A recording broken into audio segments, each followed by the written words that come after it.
What is express entry Canada? Pakistan और India से आप कनाडा अपनी फैमिलीज के साथ कैसे आकर पीआर ले सकते हैं, और वो भी बहुत क्विक और कम पैसों में। तो अगर आपने इस बारे में जानना है तो इस वीडियो को एंड तक देखिएगा।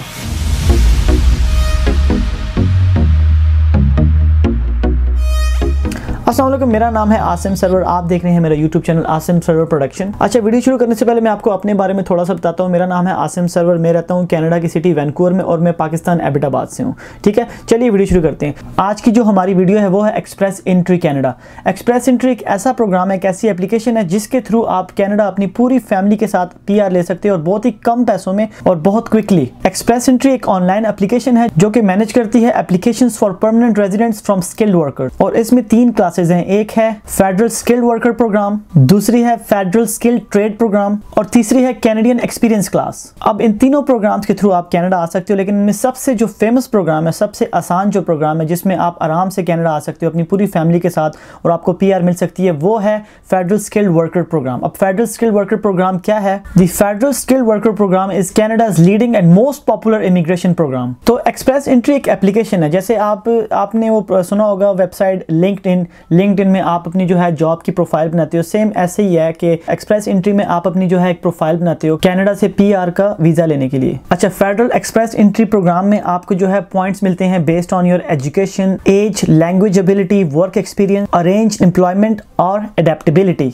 तो ये कुछ फैक्टर्स हैं जिनकी बेस पर आपको जो है पॉइंट्स मिलते हैं। अब एक्सप्रेस एंट्री एक एप्लीकेशन है जिसमें आप फेडरल एक्सप्रेस एंट्री प्रोग्राम के अंडर जो है आप एक प्रोफाइल बनाते हो अपनी, और वहां पर आपको जो है एक CRS comprehensive ranking system calculator एक होता है, उसके थ्रू जो है आपके पॉइंट्स की आपके पॉइंट स्कोरिंग होती है, आपको इवेल्युएट किया जाता है। ठीक है, इसमें टोटल जो होते हैं 1200 पॉइंट्स होते हैं कैनेडियन गवर्नमेंट की तरफ से, और आपको इसमें जो है उतने पॉइंट्स लेने होते हैं जो कि कैनेडियन गवर्नमेंट ने सेट किए होते हैं। मतलब हर 2 वीक्स में ये एक लकी ड्रॉ होता है, और उस ड्रॉ के अंदर जो सबसे ज़्यादा जो है स्कोर लेता है जो कैंडिडेट इस पूल में, तो उसको जो है कनाडा की गवर्नमेंट जो है ITA देती है, मतलब इन्विटेशन टू अप्लाई। ठीक है, अब कनाडा हर 2 वीक्स बाद एक स्कोर सेट कर लेती है। जैसे अभी जो स्कोर चल रहा है वो है 478 out of 1200 points. So 1200 points के अंदर अगर आपने 478 पॉइंट्स को क्रॉस कर लिया या आप 478 पॉइंट्स के इक्वल हुए, तो आपको जो है कैनेडियन गवर्नमेंट जो है ITA, जो कि invitation to apply for PR, तो कैनेडियन गवर्नमेंट आपको इनविटेशन टू अप्लाई मतलब ITA सेंड करेगी, जिसमें आप जो है परमानेंट रेजिडेंट के लिए अप्लाई करोगे। ठीक है, अच्छा, अब ये 478 पॉइंट्स आप कैसे लेंगे फेडरल एक्सप्रेस एंट्री प्रोग्राम में? इसमें जो है मैंने आपको बताया था कि बेस्ड ऑन 6 फैक्टर्स जो है आपको पॉइंट्स मिलेंगे, जिसमें आपकी एज आती है, आपका वर्क एक्सपीरियंस आता है, आपकी क्वालिफिकेशन आती है और लैंग्वेज एबिलिटीज आती हैं। ठीक है, तो अगर इसमें आपकी एज 18 to 35 हुई तो आपको पूरे पॉइंट्स मिलेंगे, लेकिन अगर आपकी जो है एज 35 से ऊपर जाती रही तो आपको एक पॉइंट कम होता रहेगा। जैसे अगर आपकी एज 36 हुई तो आपके 1 पॉइंट कम हो जाएगा, अगर आपकी एज 37 हुई तो आपका एक और पॉइंट कम होता जाएगा। ठीक है, तो so up to so on 46 year की एज तक जब आप जाएंगे तो आपका एक पॉइंट कम होता जाएगा। लेकिन इसमें कोई मसले की बात नहीं है, आप ये पॉइंट्स जो है अपनी लैंग्वेज एबिलिटी से जो है इंक्रीज कर सकते हो। जैसे अगर आप IELTS में अच्छे बैंड्स लेते हो,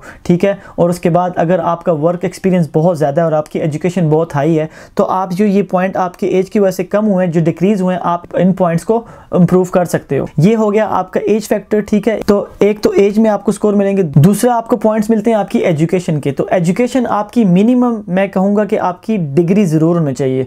डिग्री से ज़्यादा अगर हायर एजुकेशन होती है तो वो ज़्यादा अच्छी बात है, ज़्यादा आपको पॉइंट्स मिलेंगे, लेकिन आपकी मिनिमम डिग्री ज़रूर होनी चाहिए। ठीक है, और आपने एक्सप्रेस एंट्री में प्रोफाइल बनाने से पहले आपने अपनी एजुकेशन की असेसमेंट करवानी है, ECA जिसे कहते हैं। ठीक है, एजुकेशन क्रेडेंशियल असेसमेंट, ये आपकी करता है WES। ये एक ऑर्गेनाइजेशन है जिसको कहते हैं WES वर्ल्ड एजुकेशन सर्विसेज। ये एक ऑर्गेनाइजेशन है, यहाँ से आप अपनी जो है एजुकेशन की क्रेडेंशियल असेसमेंट करवाएंगे। एजुकेशन असेसमेंट इसलिए जरूरी है कि कैनेडियन गवर्नमेंट देखना चाहती है कि क्या आपकी एजुकेशन इक्विवेलेंट है कैनेडियन स्टैंडर्ड्स के, तो इसीलिए जो है एजुकेशन असेसमेंट जरूरी होती है। और WES इसकी फीस लेता है, जो होती है तकरीबन $200 से $250। ठीक है, तो ये होगी आपकी एजुकेशन। उसके बाद आपको जो पॉइंट्स मिलते हैं वो होती है आपकी लैंग्वेज एबिलिटीज। ठीक है, लैंग्वेज एबिलिटीज में आपको IELTS का टेस्ट देना पड़ता है, और IELTS में आपके बहुत अच्छे बैंड्स हो। ठीक है, ये मेन ऐसा पॉइंट है जिसमें आप सबसे ज्यादा पॉइंट्स लेकर, बैंड्स लेकर अपने पॉइंट्स को बढ़ा सकते हो। ठीक है, तो IELTS में आपने बहुत अच्छे बैंड्स लेने हैं in order to get a lot of points.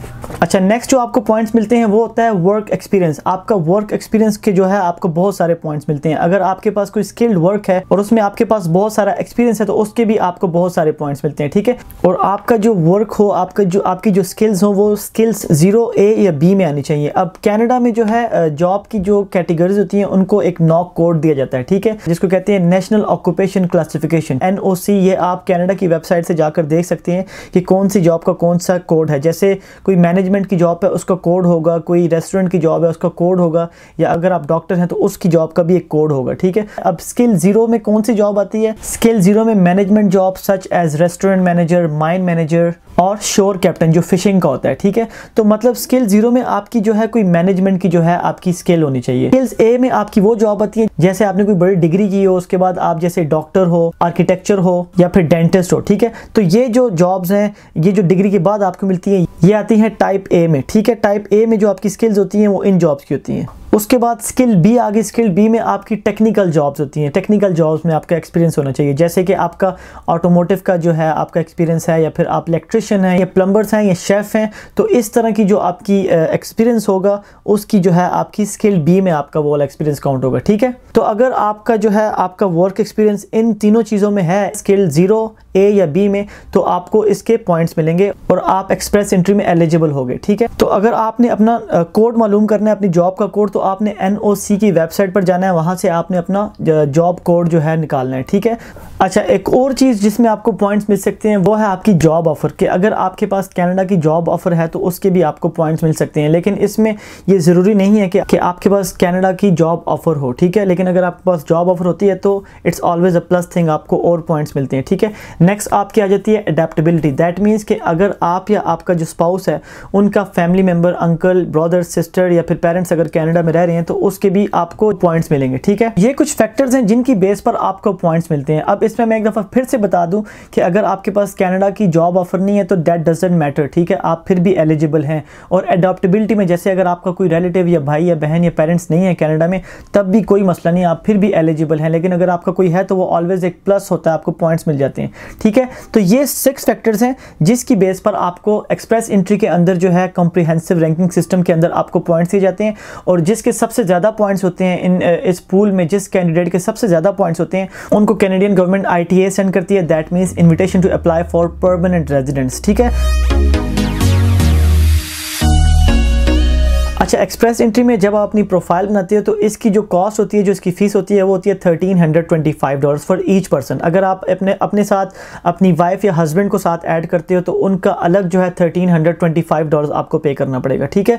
इसी तरह से अगर आप अपना जो है डिपेंडेंट जो चाइल्ड होता है उसको जब आप ऐड करते हो तो उसकी जो फीस होती है वो होती है $225, ठीक है। तो जैसे जैसे आप अपनी फैमिली मेम्बर्स को ऐड करते रहोगे वैसे वैसे आपकी जो है उसमें आपको फीस देनी पड़ेगी, ठीक है, हर बंदे की अलग से। अच्छा, अब आपने एक्सप्रेस एंट्री में अपनी प्रोफाइल बना ली, आपको लगता है कि आपकी एज भी अच्छी है, आपका वर्क एक्सपीरियंस भी अच्छा है, आपके पास लैंग्वेज एबिलिटी भी है, आपकी एजुकेशन भी अच्छी है और आपकी एजुकेशन की असेसमेंट हुई है। तो अब आप जो अपनी प्रोफाइल बनाएंगे उसके बाद आप वेट करेंगे, हर 2 वीक्स बाद यहाँ पर लकी ड्रॉ होता है। कैनेडियन गवर्नमेंट लकी ड्रॉ निकालती है जिसमें कैनेडियन गवर्नमेंट उन कैंडिडेट्स को चूज करती है फॉर ITAs के लिए जिनके पॉइंट सबसे ज़्यादा होते हैं या जिनके पॉइंट जो है कट ऑफ स्कोर के साथ हों या उसके ऊपर हो, ठीक है। अब किन बंदों को जो है कैनेडियन गवर्नमेंट ITA सेंड कर सकती है, मैंने एक एग्जाम्पल बनाई है, आपको मैं साथ पढ़ के बताता हूँ। एग्जाम्पल है, Aisha and Hamza are married and are 29 and 35 respectively. They each wrote the IELTS and scored an 8 in listening and reading, a 7.5 in writing and a 7 in speaking. Aisha holds a master's degree and has been working as an accountant for 3 years. Hamza holds a bachelor's degree and has been working as a programmer for 6 years. Neither Aisha or Hamza has ever worked or studied in Canada. They entered the express pool with Aisha as the principal applicant. Aisha's CRS scores of 476 would have been high enough to obtain an ITA during the October 5 express entry draw. जैसे मैंने आपको बताया था कि हर 2 weeks बाद जो है lucky draw निकलता है जिसमें कैंडिडेट्स को चूज़ किया जाता है जिनके सबसे ज़्यादा पॉइंट्स होते हैं। तो ये एक एग्जांपल थी जिसमें आप देख सकते हैं कि आयशा और हमज़ा की कितने कितने बैंड्स थे, कितना उनके पास वर्क एक्सपीरियंस था और फिर उनको जो है कैसे कैनेडियन गवर्नमेंट ने ITA सेंड किया, ठीक है। तो ये जस्ट एग्जांपल थी जो कि किसी भी यूट्यूबर ने आपको इससे पहले इतनी डिटेल में कभी नहीं बताई होगी। तो ये जस्ट मैंने आपके लिए एग्जाम्पल बनाई है बेस्ड ऑन माई रिसर्च।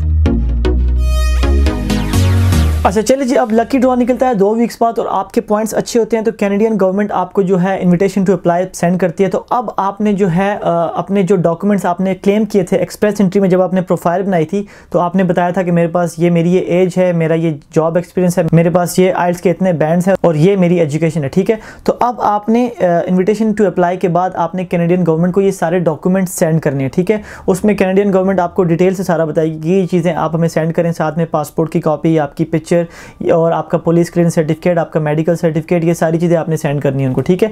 तो अब इसमें जो मेन चीज़ है, आपने इसमें अपने फंड्स शो करने हैं साथ में। अब फंड्स कितने होने चाहिए एक्सप्रेस एंट्री में? जैसे अगर आप सिर्फ एक पर्सन है तो आपकी जो बैंक में आपकी अमाउंट होगी जो आपने शो करनी है वो होगी 12,960 कैनेडियन डॉलर्स। तो ये हो गया फॉर 1 पर्सन। अगर आप 2 पर्सन हैं तो इसमें आपको जो है 3,492 डॉलर्स और ऐड करने पड़ेंगे, ठीक है। तो जैसे जैसे आप अपने साथ एक मेंबर ऐड करते रहेंगे तो आपको 3,492 डॉलर्स और आपको साथ में ऐड करने हैं, ठीक है। सो 12,960 डॉलर्स इज फॉर 1 पर्सन। अगर आप 2 पर्सन हैं तो आपका जो फंड होगा वो होगा 16,135 डॉलर्स। Third person 19,836 dollars. तो जैसे जैसे एक एक मेंबर आपका ऐड होता रहेगा वैसे वैसे आपका 3,492 डॉलर्स जो है ईच पर्सन के साथ ऐड होता रहेगा, ठीक है। तो चलें जी, अब आपने डॉक्यूमेंट्स भी अपने जो है प्रोवाइड कर दिए कैनेडियन गवर्नमेंट को, आपने प्रूफ ऑफ फंड्स भी शो कर दिए। तो अब अगर आपके डॉक्यूमेंट्स ने और आपके प्रूफ ऑफ फंड्स ने कैनेडियन गवर्नमेंट को सेटिस्फाई कर दिया तो कैनेडियन गवर्नमेंट आपसे आपका पासपोर्ट मांगेगी और आपके पासपोर्ट पर स्टैंप लगाएगी और बोलेगी आ जाओ, आपको पीआर मिल गई है। तो अब आप कनाडा आ सकते हो